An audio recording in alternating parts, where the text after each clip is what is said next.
오늘부터 32장 44절까지는 모세의 노래입니다. 이 당시 이제 고대 근동에서 이 군주가 법정에서 이제 계약을 위반한 사람에게 이 고발하는 그 소송 양식이 있는데 그 양식과 지금 동일하게 이제 쓰여져 있습니다. 그러니까 이 당시 사람들이 이해할 수 있는 글로 하나님께서 그 양식을 사용하고 계시다는 말씀이시죠. 그래서 먼저 1절부터 6절에서는 이제 서론 그리고 이제 증인에 대해서 이제 소환을 하는 식으로 진행이 됩니다. 이제 보통 이제 고대 양식에서는 이제 사람을 직접 증인으로 부르거나 아니면 이제 고대 신들 자신들이 믿는 신들 중에서 이제 증인으로 소환하는데 이제 이스라엘은 다른 신이 없죠. 그렇기 때문에 하나님께서 하늘과 땅을 증인으로 이제 소환하셔서 이 고발 서류를 이제 작성하시는 스토리가 나오는 겁니다. 그래서 1절 보시면 하늘이여 귀를 기울여라 내가 말하리라 땅은 내 입에 말을 들을지어다 라고 하면서 하늘과 땅을 지금 증인으로 이제 불러서 이야기를 합니다. 이후에 이제 여러 선지서들이나 시편이 하늘과 땅을 증인으로 세우는 구절들이 여러 나오는데 이 신명기 말씀을 이제 이어서 한다라고 생각하시면 될 것 같습니다. 그 다음에 이 7절부터 14절에는 이 검사가 이제 발언하는 내용으로 진행이 됩니다. 그래서 이 갑이시죠, 하나님이. 이 하나님께서는 이렇게 좋은 일을 행하셨다라는 것을 이제 설명을 하게 될 것입니다. 그리고 우리가 이제 내일 볼 15절부터 18절에서는 그럼에도 불구하고 이 하나님께서 선한 일을 행하셨음에도 다른 신을 따랐습니다라고 구체적인 고발을 할 것이고 19절에서 26절에서는 이제 판결 내용이 나오는 식으로 해서 쭉 이제 이어지고 그렇게 해서 이제 43절에서 영광송을 다시 한번 부르면서 마치게 될 겁니다.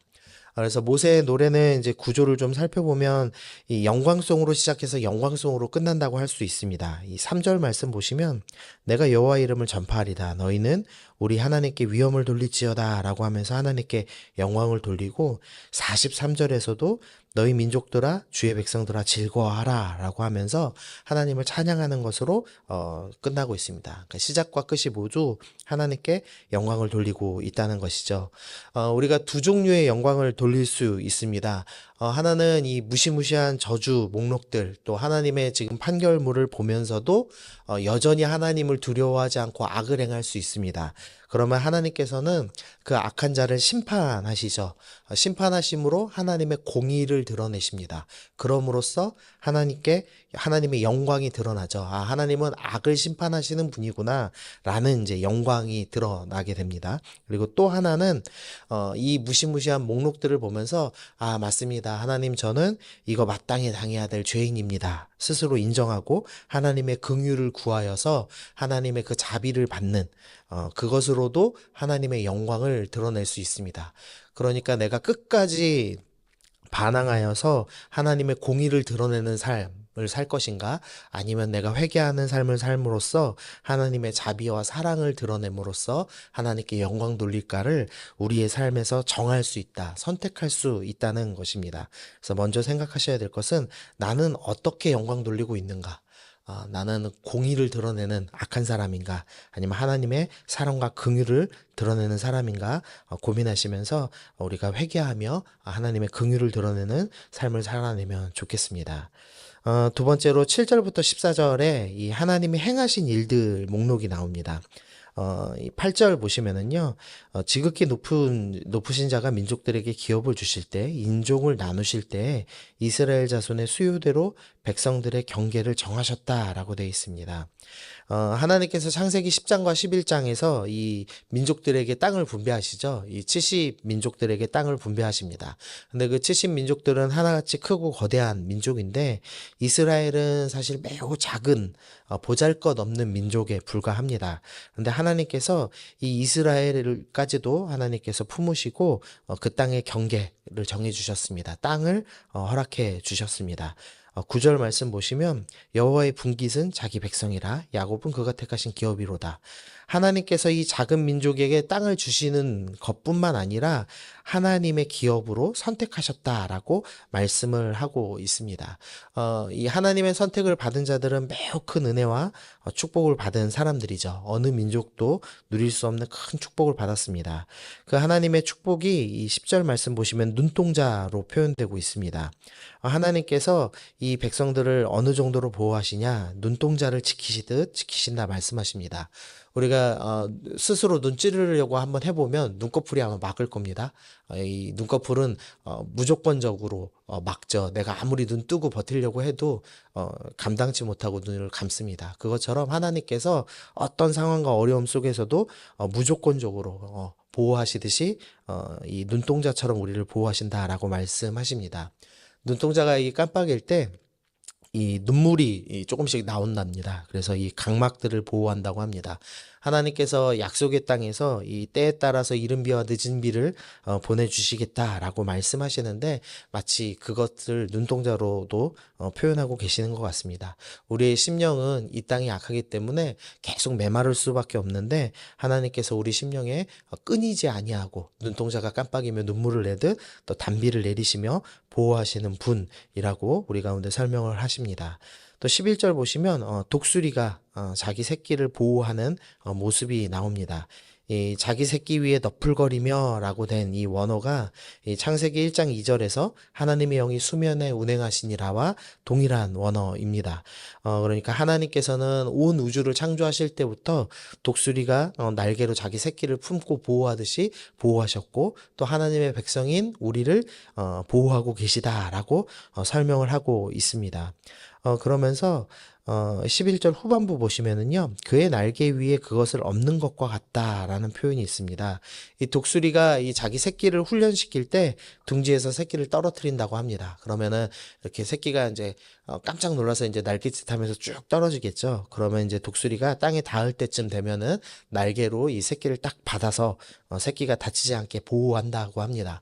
그러니까 이 새끼가 건강하게 자랄 수 있도록 이 용맹한 독수리로 자랄 수 있도록 훈련시킨다는 의미가 있는 것이죠. 하나님께서 우리에게 행하신 여러 가지 일 중에서 눈동자처럼 보호하시는 일뿐 아니라 또한 우리를 훈련시키시는 일도 행하십니다. 우리가 때로는 그래서 땅에 떨어지는 것과 같은 아찔한 어려움을 이 땅 가운데서 겪기도 하지만 그것이 하나님의 훈련이고 하나님의 보호하심이라고 설명을 하고 있습니다. 그리고 13절, 14절에서는 그 외에 또 누리는 여러 좋은 것들이 쭉 목록이 나옵니다. 밭의 소산, 또 꿀, 기름, 또 소에 엉긴 젖, 어린 양의 기름, 바산에서 난 순양과 염소, 아름다운 밀, 또 포도즙 등의 이 가나안 땅에서 먹을 수 있는 온갖 좋은 것들을 풍족하게 채우신 분입니다라고 설명을 하고 있습니다.